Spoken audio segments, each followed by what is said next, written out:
Hello everyone, knowledge hub में आप सभी का स्वागत है।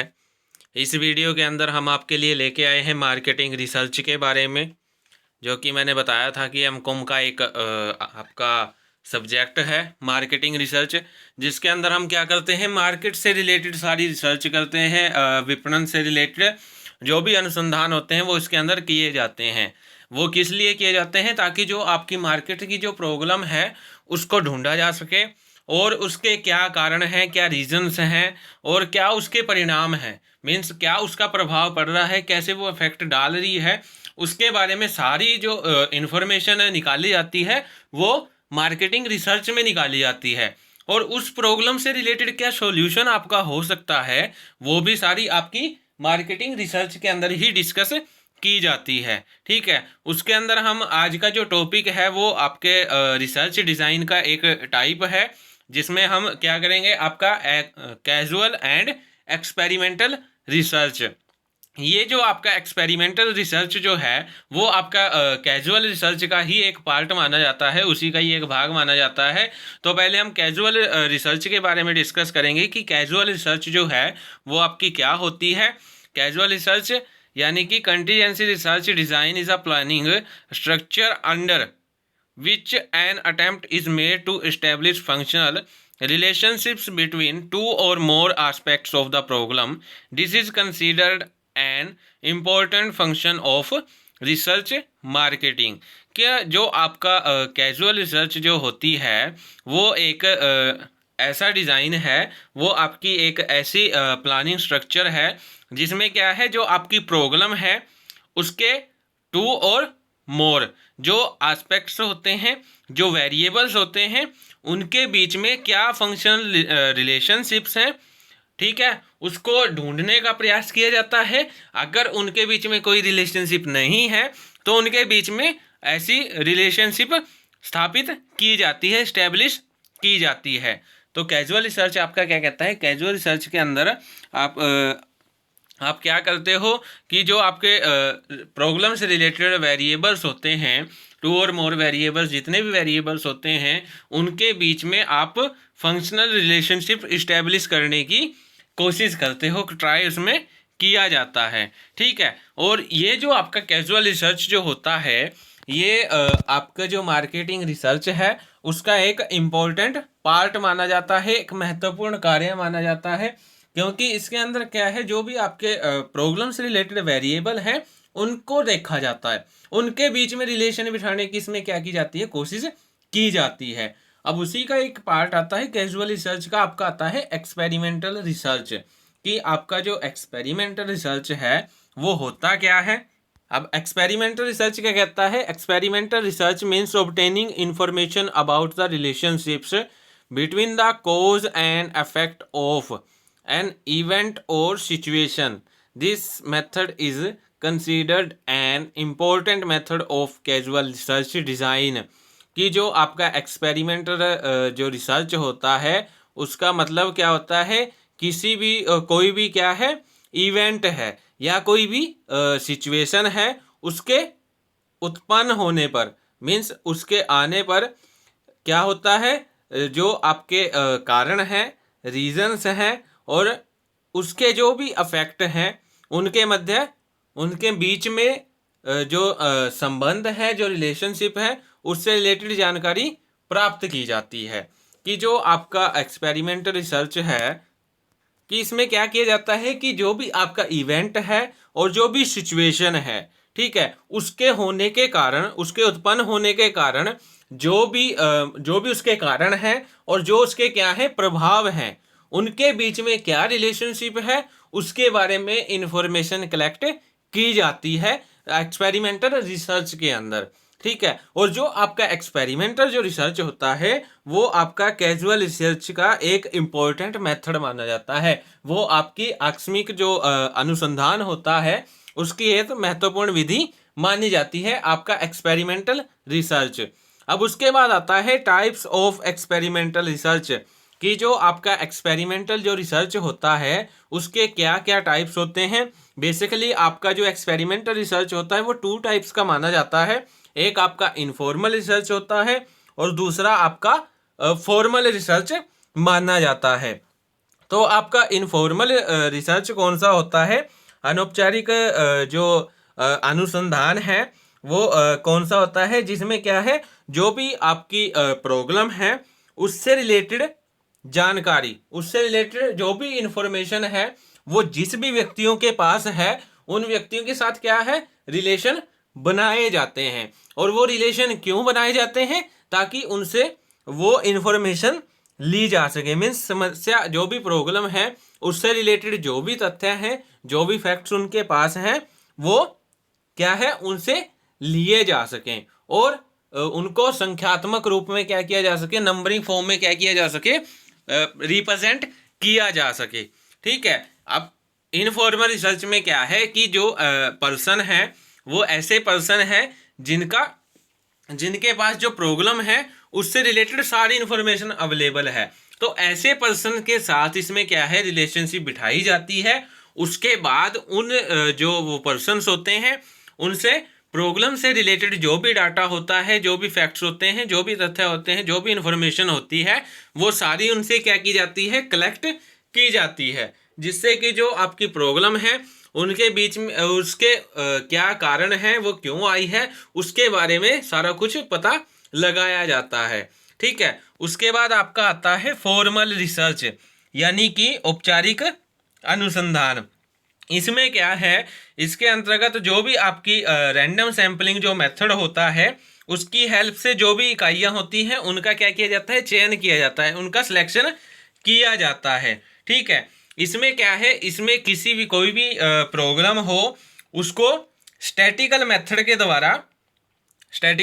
द्वारा क्या किया जाता है, एनालिसिस किया जाता है। और वास्तविक जो कारण होते हैं, रियल रीजन जो होते हैं, एक्चुअल रीजंस जो होते हैं, उनका इसमें क्या पता लगाया जाता है। ठीक है। तो फर्स्ट हमने क्या किया, इनफॉर्मल रिसर्च। इनफॉर्मल रिसर्च का सिंपल मीनिंग क्या बनता है कि जिसमें आप क्या करते हो, उस प्रॉब्लम से रिलेटेड जानकारी रखने वाले पर्सन्स के साथ रिलेशनशिप बिठाते हो, उनसे इंफॉर्मेशन कलेक्ट करते हो, देन एक्चुअल रीजन का पता लगाते हो। ठीक है।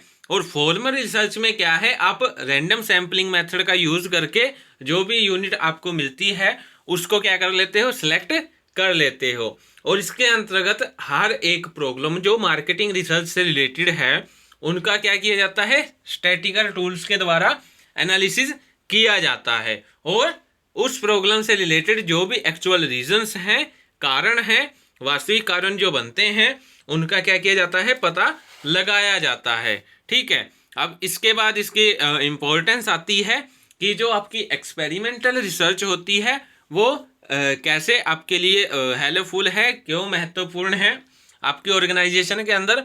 इनके आपके जो नाम है उनसे ही आपको क्लियर हो जाएगा कि इनकी क्या क्या इम्पोर्टेंस है। फर्स्ट आता है helpful in the product related policy, कि जो आपकी एक्सपेरिमेंटल जो रिसर्च होती है वो आपकी प्रोडक्ट से रिलेटेड जो भी पॉलिसीज आपने बनाई हैं, रूल्स बनाए हैं, रेगुलेशन बनाए हैं, उनमें क्या होता है, हेल्पफुल होता है एक्सपेरिमेंटल रिसर्च। क्योंकि हम उसमें प्रॉब्लम्स का पता लगाते हैं ना, उनके कारण का पता लगाते हैं, जो भी रीजंस हैं उनके बारे में हम सारी इन्फॉर्मेशन कलेक्ट करते हैं। ठीक है। उसके बाद सेकंड पॉइंट आता है helpful in the packaging related policy, कि पैकेजिंग से रिलेटेड जो भी प्रॉब्लम्स हैं उनका सॉल्यूशन ढूंढा जाता है। देन जो भी आपकी पैकेजिंग से रिलेटेड पॉलिसीज हैं वो बनाई जाती हैं। ठीक है। कि पॉलिसी कैसी होनी चाहिए, क्या उसमें चेंज किए जा सकते हैं, किस प्रकार से जो प्रोडक्ट है वो यूनिक दिखाया जा सकता है। ठीक है। वो सारा कुछ आपका जो एक्सपेरिमेंटल रिसर्च डिज़ाइन क्या होती है, उसमें हेल्पफुल होती है। ठीक है। उसके बाद थर्ड पॉइंट आता है helpful in price related policy. अब यहाँ पे क्या है, प्राइस, कि जो आपका प्रोडक्ट है उसके प्राइस से रिलेटेड जो भी आपने पॉलिसीज तैयार की हैं उसके अंदर आपका एक्सपेरिमेंटल रिसर्च डिज़ाइन हेल्पफुल होता है। उसके बाद फोर्थ पॉइंट आता है helpful in promotion related policy, कि जो भी आपकी संवर्धन संबंधी नीतियां हैं, जो भी आपकी प्रमोशन से रिलेटेड पॉलिसीज हैं, उसके अंदर आपका एक्सपेरिमेंटल रिसर्च डिज़ाइन क्या होता है, हेल्पफुल होता है। उसके बाद helpful in the distribution related policy, कि आपकी डिस्ट्रीब्यूशन से रिलेटेड, वितरण संबंधी जो भी आपकी नीतियां हैं, जो भी रूल रेगुलेशंस हैं, उनको बनाने में, उनका फॉर्मेशन करने में आपका रिसर्च, एक्सपेरिमेंटल रिसर्च डिज़ाइन क्या होता है, हेल्पफुल होता है। तो ये आपके इम्पोर्टेंस के कुछ पॉइंट्स थे कि आपका जो एक्सपेरिमेंटल रिसर्च है वो किस प्रकार से एक ऑर्गेनाइजेशन के अंदर हेल्पफुल होता है। ठीक है, अब उसके बाद इसके हमने दो टाइप से पढ़े थे, इनफॉर्मल रिसर्च और फॉर्मल रिसर्च। अब जो आपका इनफॉर्मल रिसर्च है उसके भी कुछ आगे टाइप्स दिए हुए हैं कि कितने प्रकार का होता है। आपका अनौपचारिक अनुसंधान जो होता है वो बेसिकली आपका 4 टाइप्स का होता है, 4 प्रकार का माना जाता है। जिसमें फर्स्ट आपका आता है before, after, without control experiment. अब ये जो टाइप है, जैसा कि इसके नाम से ही पता चल रहा है, क्या पता चल रहा है, before, after, without control experiment, कि इसमें ऐसे ग्रुप को शामिल किया जाता है, इसमें ऐसे ग्रुप को इंक्लूड किया जाता है जिस पर किसी भी प्रकार का कंट्रोल नहीं होता, उस पर कोई नियंत्रण नहीं होता है। ठीक है, इसमें जो आपका एक ग्रुप होता है वो, उसको स्टडी किया जाता है। उसको कौन से मेथड से स्टडी किया जाता है, उसको आपका जो डाटा कलेक्शन जो मेथड होता है उसमें उसको क्या किया जाता है, स्टडी किया जाता है। और उसके बाद क्या किया जाता है कि उस ग्रुप को स्टडी करने के बाद उसमें जो आपकी वस्तु विशेष होती है, उसकी जो सिचुएशन होती है, उसका क्या किया जाता है, पता लगाया जाता है कि उसकी उस टाइम स्थिति क्या है, किस सिचुएशन, क्या उसकी सिचुएशन है, क्या पोजीशन है।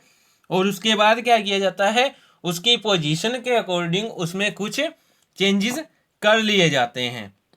ठीक है, और जो आपकी विदाउट चेंजेस जो वस्तु विशेष है और विद चेंजेस जो आपकी वस्तु विशेष है, उनको आपस में क्या किया जाता है, तो कंपैरिजन किया जाता है, उनकी आपस में तुलना की जाती है। उसके बाद देखा जाता है कि दोनों के बीच में डिफरेंस क्या है, वो आपका क्या है, before, after, without control experiment. जो भी अंतर निकल के आता है उसको आप क्या कहते हैं, before, after, without control experiment. कि इस एक्सपेरिमेंट में जो ग्रुप होता है उसके ऊपर किसी भी प्रकार का कंट्रोल नहीं होता है। ठीक है, उसमें उस ग्रुप को क्या किया जाता है, फिर डाटा कलेक्शन मेथड के द्वारा विश्लेषित किया जाता है, उसके ऊपर स्टडी की जाती है, उसका अध्ययन किया जाता है, और वस्तु जो विशेष उसमें जो होती है उसका क्या किया जाता है, पता लगाया जाता है।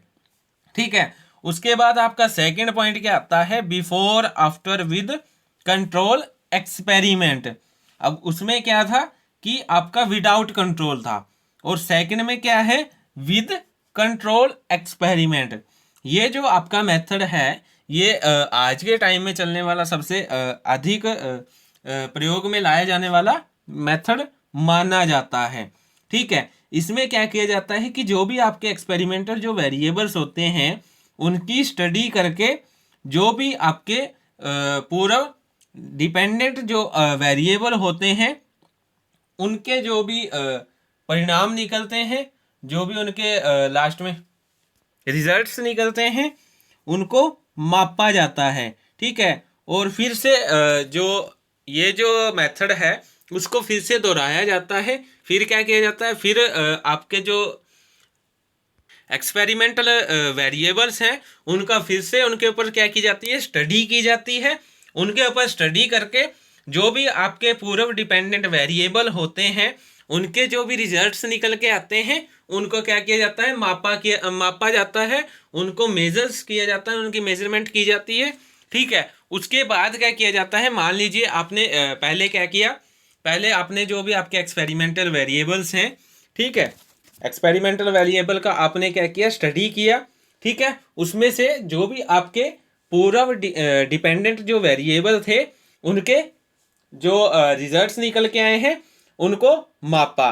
ठीक है, देन क्या किया, फिर से आपने यही जो प्रोसेस है वो फिर से आपने क्या की, दोहराई। क्या किया आपने, फिर से आपने जो भी आपके एक्सपेरिमेंटल जो वेरिएबल्स थे उनका फिर उनके ऊपर फिर से स्टडी की। ठीक है। और उनके ऊपर स्टडी करके आपने फिर से पूर्व जो डिपेंडेंट आपके वेरिएबल्स हैं उनके जो रिजल्ट्स हैं उनको आपने फिर से मापा।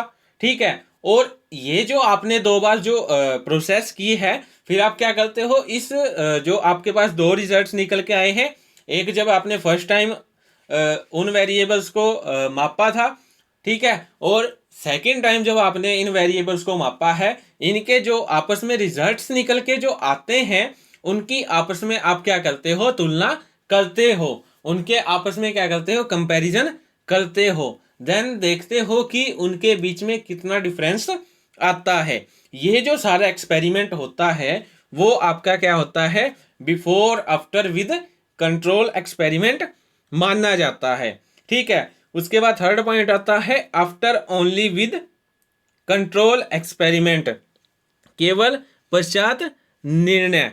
अब इसमें क्या किया जाता है कि जो भी आपके समान गुण यानी कि इक्वल क्वालिटी के जो 2 ग्रुप्स हैं उसको शामिल किया जाता है, उनको इंक्लूड किया जाता है। 2 समान गुणों वाले समूहों को इसमें क्या शामिल कर लिया जाता है। उनमें से एक ग्रुप में कुछ चेंज कर दिए जाते हैं। एक ग्रुप जो है वो सिंपल रहता है और दूसरा जो ग्रुप है उसमें कुछ चेंज कर दिए जाते हैं। पहला जो ग्रुप है जिसमें आपने कोई भी चेंज नहीं किया है वो आपका कंट्रोल ग्रुप कहलाता है, और दूसरा जो आपका ग्रुप है जिसमें आपने कुछ चेंजेस किए हैं वो आपका टेस्ट ग्रुप का कहलाता है। मीन्स एक तरह से उसके ऊपर आपने क्या किया है, टेस्ट किया है, एक्सपेरिमेंट किया है, उसके अंदर कुछ चेंज लेके आप आए हो। ठीक है। उसके बाद क्या किया जाता है, उसके बाद जिसमें चेंज नहीं किए हैं और जिसमें चेंज किए गए हैं, ठीक है, उनको आपस में क्या किया जाता है, कंपेयर किया जाता है, उनका कंपैरिजन आपस में किया जाता है। देन देखा जाता है कि दोनों के बीच में कितना डिफरेंस आता है। तो ये आपका after only with control experiment कहलाता है। ठीक है। उसके बाद आपका फोर्थ पॉइंट आता है x post facto experimental research design. अब ये डिजाइन क्या कहता है, इसके अंदर क्या है, जो भी आपकी पास्ट से रिलेटेड हिस्टोरिकल जो भी इवेंट हैं, पास्ट में जो भी इवेंट हुए हैं, जो भी घटना घटी है, ठीक है, उसके ऊपर क्या किया जाता है, अध्ययन किया जाता है, उसके ऊपर स्टडी इसमें की जाती है। और वो जो इवेंट हुआ था, वो आपका जो हिस्टोरिकल इवेंट जो हुआ था उसके जो भी रीजंस हैं और जो रिजल्ट्स हैं उसका इसमें क्या किया जाता है, पता लगाया जाता है कि ये जो इवेंट हुआ था वो क्यों हुआ था, कैसे हुआ था, उसके बारे में सारी इन्फॉर्मेशन आपकी एक्सपोस्टो एक्सपेरिमेंटल रिसर्च डिजाइन के अंदर कलेक्ट की जाती है। तो ये आपके इन्फॉर्मर रिसर्च डिजाइन के कुछ टाइप्स थे। ये आपके सारे के सारे एक एक्सपेरिमेंट हैं। ठीक है। उसके बाद आप करते हैं टाइप्स ऑफ फॉर्मल रिसर्च की, जो आपकी औपचारिक जो अनुसंधान एक्सपेरिमेंटल रिसर्च डिजाइन है उसके भी कुछ टाइप्स दिए गए हैं, उसके भी कुछ प्रकार दिए गए हैं, जिसमें फर्स्ट आपका आता है कंप्लीट रैंडमाइज्ड डिजाइन, पूर्णतः देव निर्देशन। अब फर्स्ट आपका क्या है, कंप्लीट रैंडमाइज्ड डिजाइन।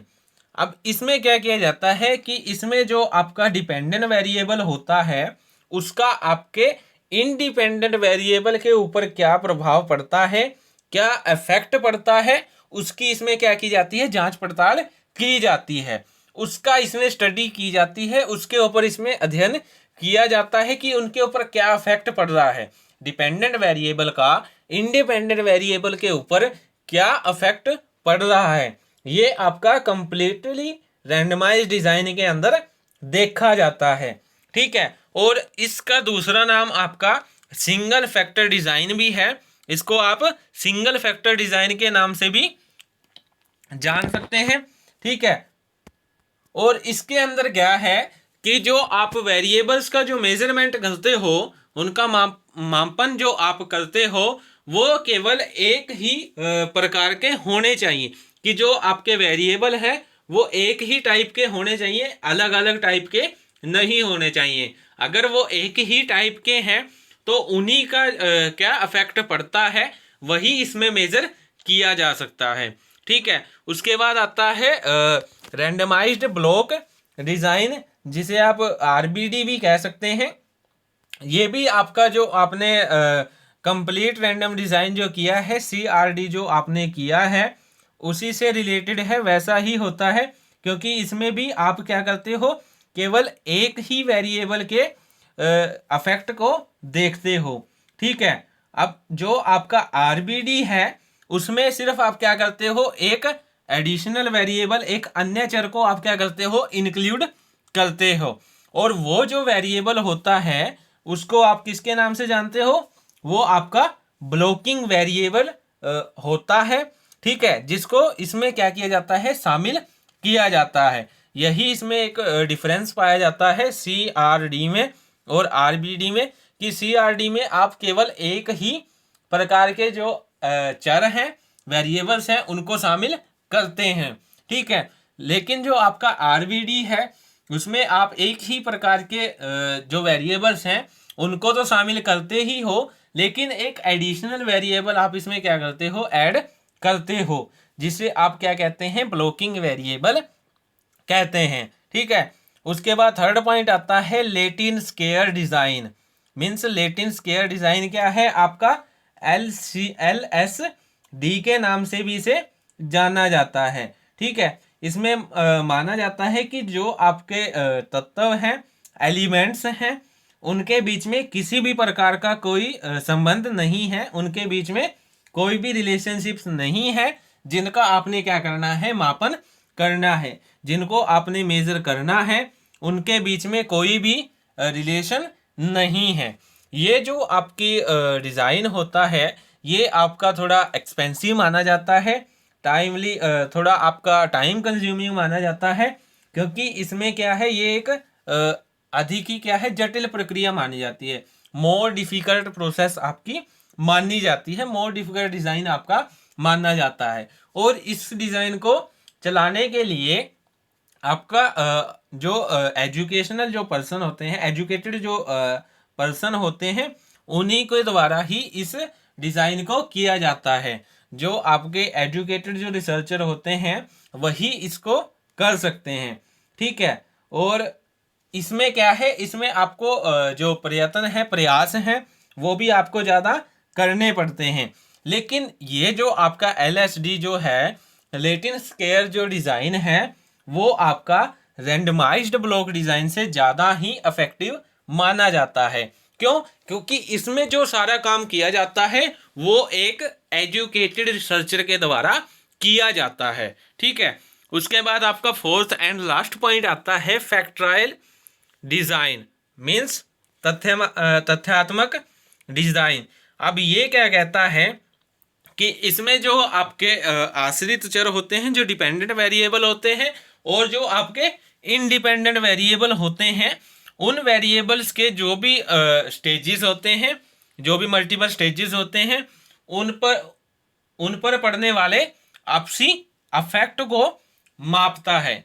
कि जो आपका फैक्टोरियल जो रिसर्च डिज़ाइन होता है, फैक्टोरियल एक्सपेरिमेंट रिसर्च डिज़ाइन होता है, वो आपका डिफरेंट जो वेरिएबल्स होते हैं, उनके जो भी स्टेजेस होते हैं, ठीक है, उनके ऊपर पड़ने वाले जो भी आपसी जो अफेक्ट होता है उसको क्या किया जाता है, मापा जाता है। ठीक है, ये उसको मेजर करने में क्या होता है, हेल्पफुल होता है आपका फैक्टोरियल डिज़ाइन। ठीक है, तो आज की जो वीडियो थी इसके अंदर हमने आपका एक्सपेरिमेंटल एंड कैजुअल रिसर्च जो डिज़ाइन है उसके बारे में हमने डिस्कस किया है। ठीक है, फर्स्ट हमने कैजुअल रिसर्च के बारे में पढ़ा, देन एक्सपेरिमेंटल रिसर्च के बारे में पढ़ा। एक्सपेरिमेंटल रिसर्च के कौन कौन से टाइप होते हैं, इनफॉर्मल और फॉर्मल, उसके बारे में हमने पढ़ा। और उसके बाद हमने जो इम्पोर्टेंस होती है एक्सपेरिमेंटल रिसर्च डिज़ाइन की, उसके बारे में हमने डिस्कस किया। Then types of informal research और टाइप्स ऑफ फॉर्मल रिसर्च, इसके बारे में हमने इस वीडियो के अंदर क्या डिस्कस किया। सो आज की वीडियो में इतना ही।